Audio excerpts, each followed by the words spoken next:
7 de dezembro de 1962, Devon. 7 razões para não morrer.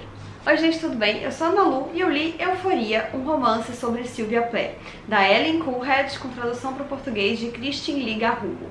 Esse livro foi um lançamento pela Companhia das Letras agora no mês de junho, se eu não me engano, que eu recebi no comecinho de julho. E como eu falei no meu vídeo de fechamento, não deu nem tempo desse livro aparecer no quadro Novos da Estante que eu faço no fechamento. Ele já apareceu nos lidos do mês, porque ele chegou e logo eu quis fazer essa leitura.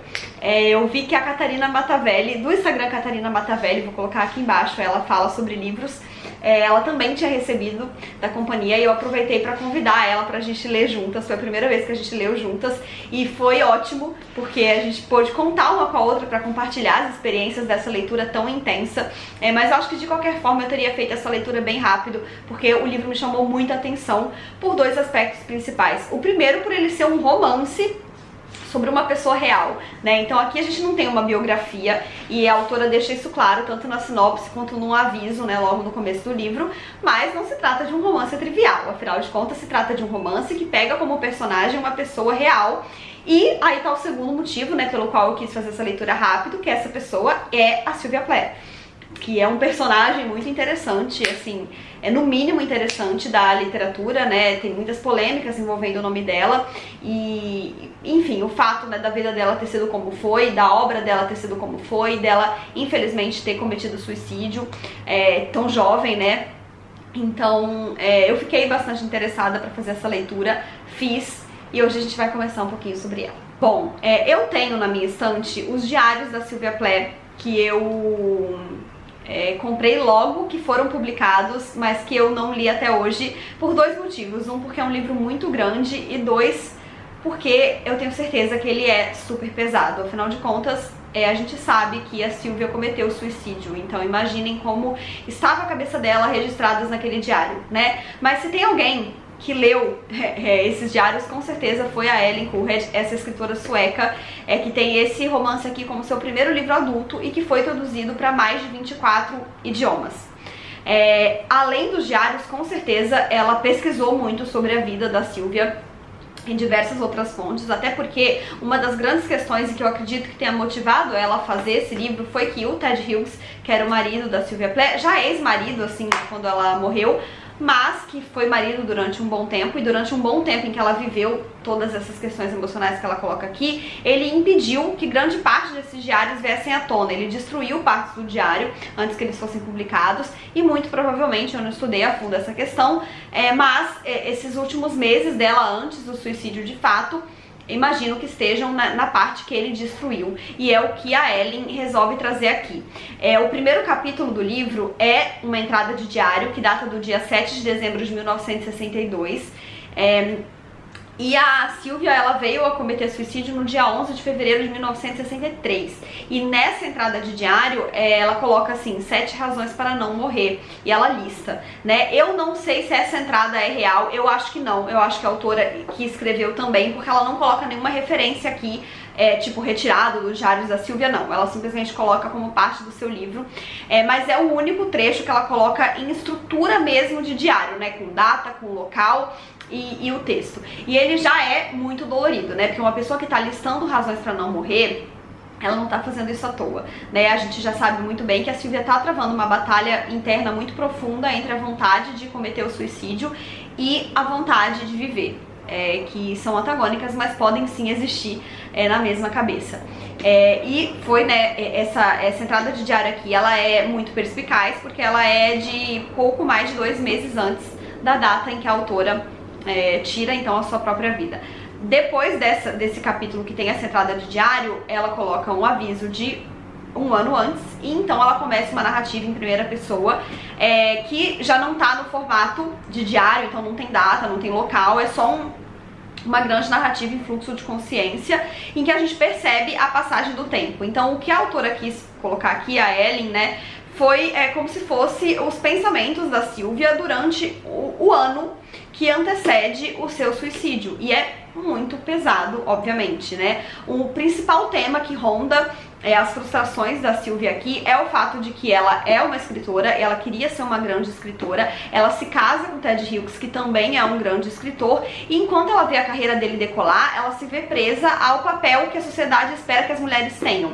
Então eles se casaram, pra ele não mudou nada, só que ela tá assoberbada com a vida doméstica, as tarefas do dia a dia, uma filha pequena do lado de fora e um filho pequeno do lado de dentro, né? Então ela tá grávida, já bem grávida quando esse livro aqui começa, e ela tá vivendo também essa angústia de mal ter tempo pra fazer as coisas dela com uma filha, imagina com o segundo que tá vindo aí.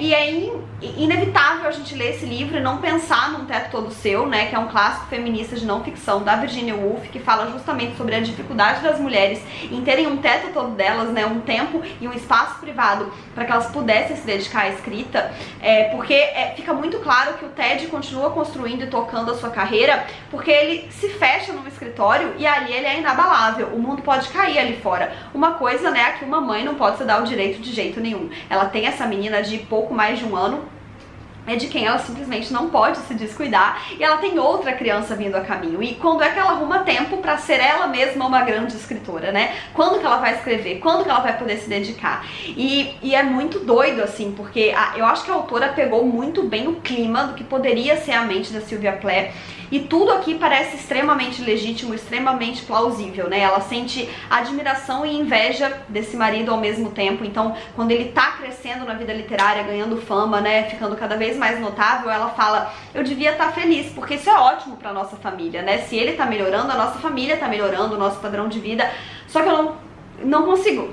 Ao mesmo tempo, não consigo, porque eu mereci esse lugar também, e eu não tenho. E além de tudo, não foi isso que a gente combinou, né? Porque, teoricamente, os dois se conheceram sendo escritores e eles combinaram que eles cresceriam juntos. Só que a verdade é que é uma situação bem diferente que tá acontecendo.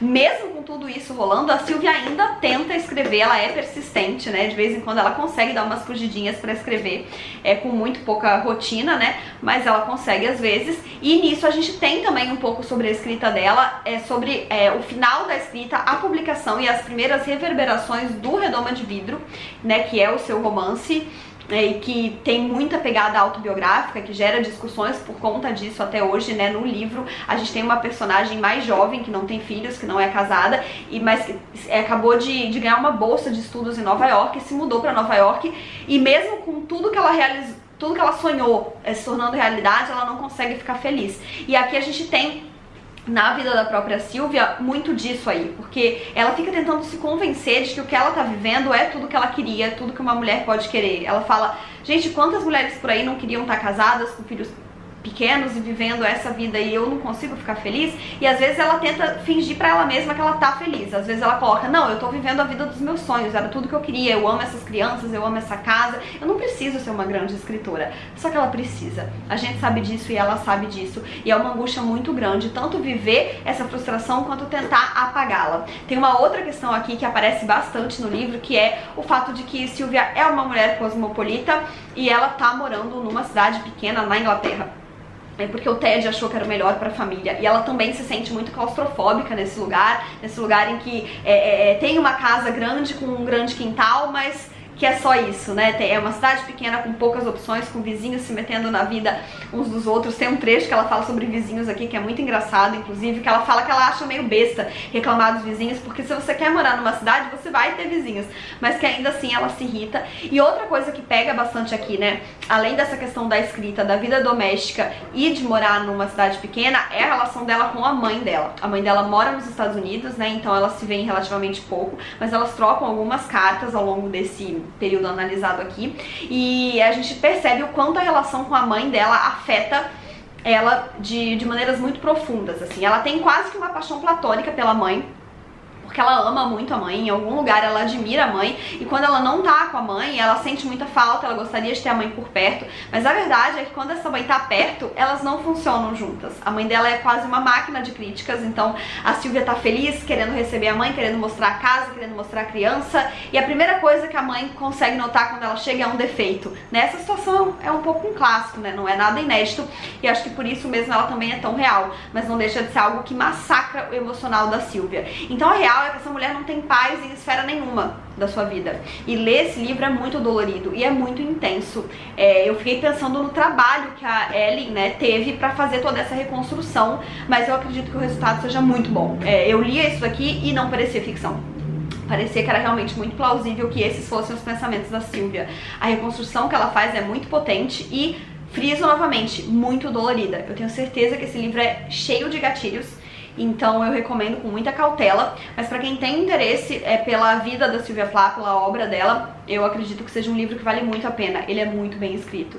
E aí uma coisa que eu acho interessante é que a autora quebra a quarta parede e a suspensão de descrença no final do livro, quando depois de todo esse texto ela finaliza como uma entrada de diário que ela não anunciou, mas que é Ellen Coolhead, 28 de fevereiro de 2020. Então, mesmo que a gente tenha se esquecido durante todo esse livro que isso aqui não é a Sylvia de verdade, ela vai lá no final e ela faz a gente voltar pra realidade. Quem escreveu isso daqui foi Ellen Coolhead e ela finalizou no dia 28 de fevereiro de 2020. Então não foi lá na década de 60, né? Não foi a Sylvia que fez, embora pareça bastante crível e legítimo. Enfim, é um livro muito interessante, muito dolorido, como eu já falei, mas que eu gostei demais de ter lido e abriu todo um novo precedente no meu imaginário de literatura, que é romances sobre personagens reais. Eu sei que eles, né, já existem, né, isso daqui não é absolutamente inédito, mas o jeito como ela trabalhou aqui eu achei sensacional.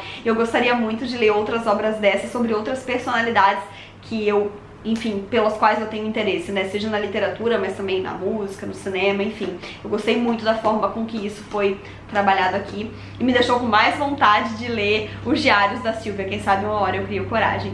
E então é isso, gente. Eu espero que vocês tenham gostado desse vídeo. Não se esqueçam de se inscrever no canal se ainda não forem inscritos, deixarem um joinha se curtiram, porque isso ajuda muito o canal a crescer. Se vocês ficaram com curiosidade de ler esse livro, comentem aqui embaixo que eu vou adorar saber. Se vocês já conheciam, comentem comigo também. É um lançamento, né, super recente, então eu acho que vai ser inédito aí pra muita gente. Um beijo e até a próxima. Tchau!